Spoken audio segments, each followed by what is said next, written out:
बरगद का राज। उस गांव की हर रात बाकी दुनिया में होने वाली रातों से कुछ ज्यादा ही लंबी होती थी, और रात का अंधेरा काला खौफनाक, इतना गहरा कि उस अंधेरे का सामना करने वाले इंसान को एक पल के लिए अपने अंधे होने का एहसास होता था। गांव के बुजुर्ग कहा करते थे कि गांव के खत्म होने से ठीक पहले जो मोड़ था, उसके पास वाले बरगद पर उन आत्माओं का निवास था जो आत्माएं अतृप्त थी। ये गांव में अकाल मौत का शिकार हुए लोगों की आत्माएं थी, जो हर रात उस बरगद पर अपना तांडव मचाती थी, और जिनकी वजह से वो गांव मनहूसियत की कहानी कहता था।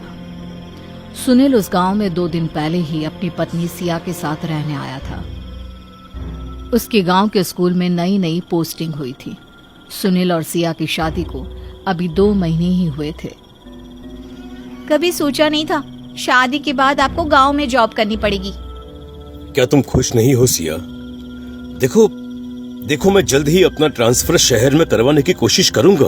ओके? अरे नहीं सुनील, मुझे तो ये गांव बहुत अच्छा लगा। कितना सुंदर और शांत है। बस यहाँ शाम होती ही सन्नाटा पसर जाता है और सुबह 7 बजे तक दिन नहीं निकलता। अरे कोई बात नहीं सिया, कुछ दिनों की बात है। हमें कौन सा यहाँ पर हमेशा रहना है। अगले दिन सुनील सिया के साथ गांव घूमने निकला। चलते चलते वो दोनों उस बरगद के पास पहुंचे। अब तक दोपहर ढल चुकी थी।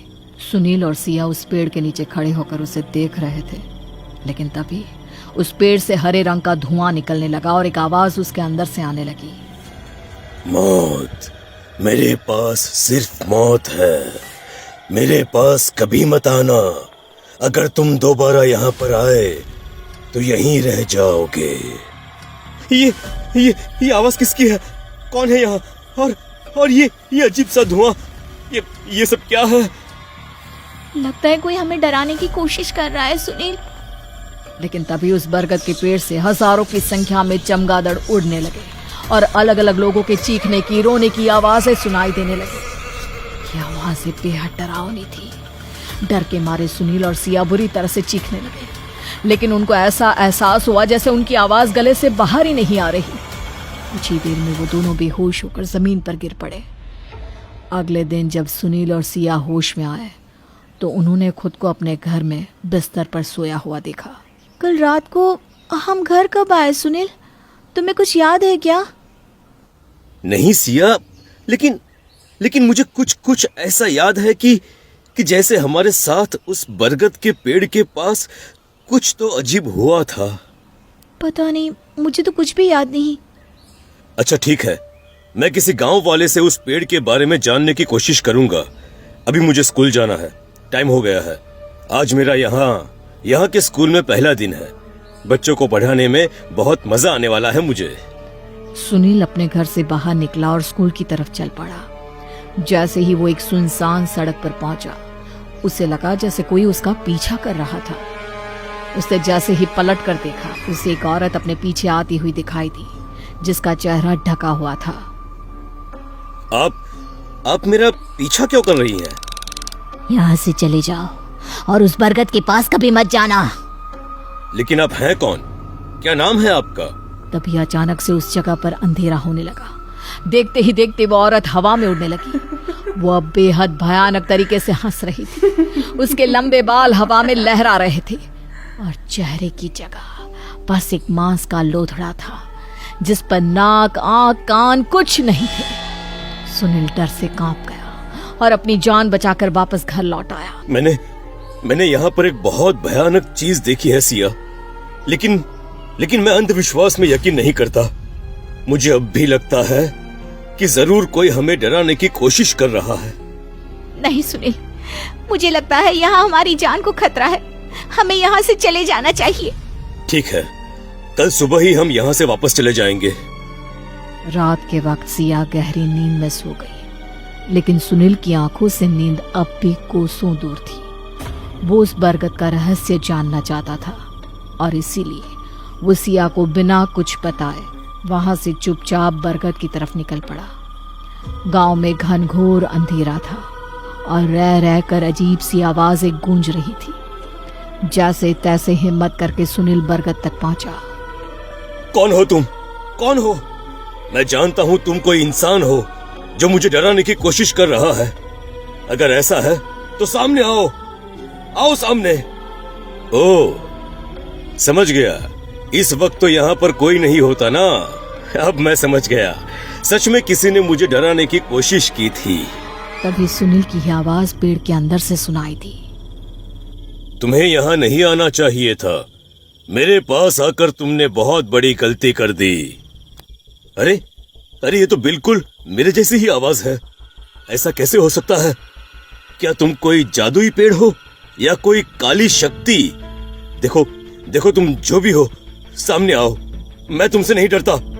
इस गांव से जाने से पहले मैं तुम्हारे बारे में जानना चाहता था, इसीलिए यहाँ पर आया हूँ। लेकिन इस बार पेड़ से कोई आवाज नहीं आई। बस उसका तना एक तेज रोशनी से चमकने लगा। ये रोशनी देखकर जब सुनील पेड़ के पास पहुंचा तो उसने देखा कि उस पेड़ के तने में कुछ अजीब सा लिखा हुआ था। उसे लगा कि वो उसे पढ़ लेगा, लेकिन जैसे ही वो उन शब्दों को पढ़ने लगा, उसे लगने लगा जैसे उसके शरीर में एक अलग सी ताकत महसूस हो रही है।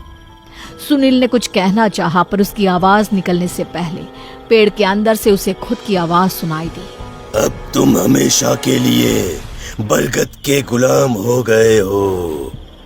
सुनील बेहोश हो गया। उसके बाद वो घर नहीं लौटा।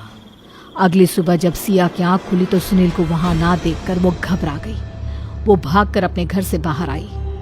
उसकी नजरें किसी को ढूंढ रही थी जिससे वो सुनील के बारे में पता कर सके।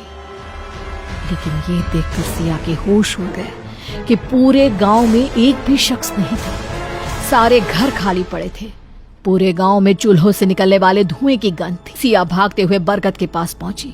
उसने देखा कि उस बरगद की जड़ें उखड़ी हुई थी। सुनील, सुनील कहाँ हो तुम? तभी पेड़ के अंदर से सुनील की आवाज आई।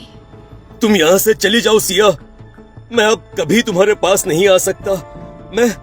मैं इस पेड़ के अंदर कैद हूँ। नहीं, ऐसा नहीं हो सकता। और ये सब हुआ कैसे? तुम यहाँ कैद कैसे हो गए? देखो सिया, ये गांव कोई गांव नहीं बल्कि बुरी आत्माओं का संसार है। यहाँ जो भी लोग थे वो सब जिंदा नहीं थे, वो सब मरे हुए लोग थे सिया, जो हमें जिंदा दिखाई दे रहे थे। ये एक रहस्यमयी दुनिया थी और हम इसमें फंस गए हैं। लेकिन मैं तुम्हें छोड़कर नहीं जा सकती। तुम्हें जाना होगा सिया, वरना तुम्हारे साथ भी कुछ गलत हो सकता है। और हाँ, रात के वक्त कभी भी यहाँ से, इस पेड़ के पास से गुजरना मत। यहाँ पर मत आना सिया। सुनील की बात सुनकर आखिरकार सिया ने वहां से जाने का फैसला लिया। लेकिन वो कभी रहस्यमय गांव से बाहर नहीं निकल पाई। धीरे धीरे वो पागल हो गई और उसी गांव में एक झोपड़ी में रहने लगी। अब बस वो एक ही बात दोहराती थी, यहाँ मौत है, सिर्फ मौत। ये काली शक्तियों की दुनिया है।